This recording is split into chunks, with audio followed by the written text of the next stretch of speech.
Hello students, आज का ये वीडियो क्लास 1 के बच्चों के लिए। आज मैं पढ़ाऊंगी आपको हिंदी व्याकरण पाठ 7 वचन। वचन किसे कहते हैं? शब्द के जिस रूप से संख्या का पता चलता है उसे वचन कहते हैं।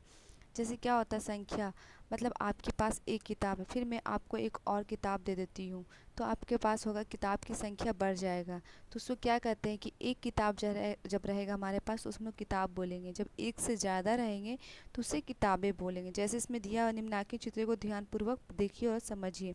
मतलब एक ताला है तो इसलिए हम इसको ताला बोले हैं। अब एक से ज़्यादा ताला है तो इसको हम लोग ताला नहीं बोलेंगे, ताले बोलेंगे। उसी तरह एक तितली है तो उसको हम लोग तितली बोले। अब एक से ज़्यादा तितली है तो उसको तितली नहीं बोलेंगे, तितलियाँ बोलेंगे।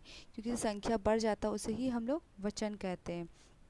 तो उपर्युक्त चित्रों में ताला तथा तितली से एक संख्या का बोध, जबकि ताले तथा तितलियाँ से एक से अधिक संख्या का बोध हो रहा है। मतलब ताला से एक संख्या का बोध हो रहा है, एक तितली तो एक तितली से संख्या का बोध हो रहा है।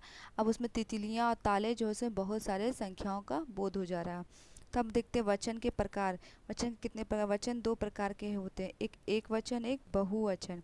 अब आते हैं पहला एक वचन। एक वचन किसे कहते हैं? तो जिस संज्ञा शब्द से एक वस्तु या व्यक्ति का बोध होता है उसे एक वचन कहते हैं।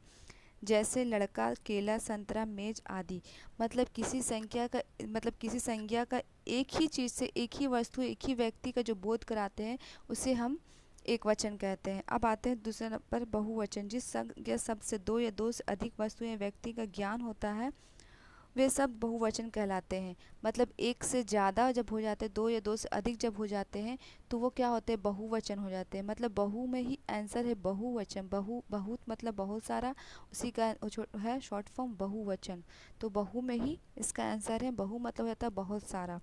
जैसे लड़के, केले, संतरे, मेज आदि। अब आते हैं हम जिनका आदर करते वह एक हो तो तभी उसके प्रति शब्द के बहुवचन का रूप प्रयोग करते हैं। मतलब हमसे जो भी बड़े होते हैं, जैसे हम लोग अपनी मम्मी को माता जी, पिताजी, तो मतलब क्या होता है कि उसे एक ही रहते हैं, लेकिन जब हम लोग उसको बोलते हैं तो वो लगता है कि बहुवचन का प्रयोग होता है। जैसे माता जी, लग रहा है कि माता जी मतलब बहुत सारे हो जाते हैं। जैसे नीचे दिए गए वाक्यों को ध्यानपूर्वक पढ़िए और समझिए। जैसे माता जी किताब पढ़ रही है, मतलब एक ही माता है होती हैं, लेकिन तो उसको हम लोग जब उनकी इज्जत से जब उनका नाम लेते हैं तो हो जाता है माता जी। तो सुनने में लगता है कि बहुवचन का हम लोग इसको प्रयोग किए हैं। उसी तरह दादाजी बैठे हैं। अब यहाँ पे देखते हैं, यहाँ कुछ संज्ञा शब्दों के एक वचन और बहुवचन रूप दिए जा रहे हैं, इन्हें याद कीजिए। मतलब एक वचन मतलब एक। रुपया, रुपया का बहुवचन होता है रुपये। फिर आता है साड़ी, साड़ी का बहुवचन साड़ियाँ। पुस्तक का बहुवचन पुस्तकें। सभा का सभाएं। पौधा का पौधे। कविता का कविताएं। बच्चा का बच्चे। सड़क का सड़कें। कपड़ा का कपड़े। दीवार का दीवारें। कली का कलियाँ। लड़का का लड़के। रोटी का रोटियाँ। चीटी का चीटियाँ।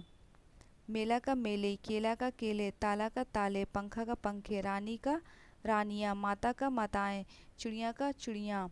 तो उसी तरह इसको सारे को याद करना, एक वचन बहुवचन। ओके।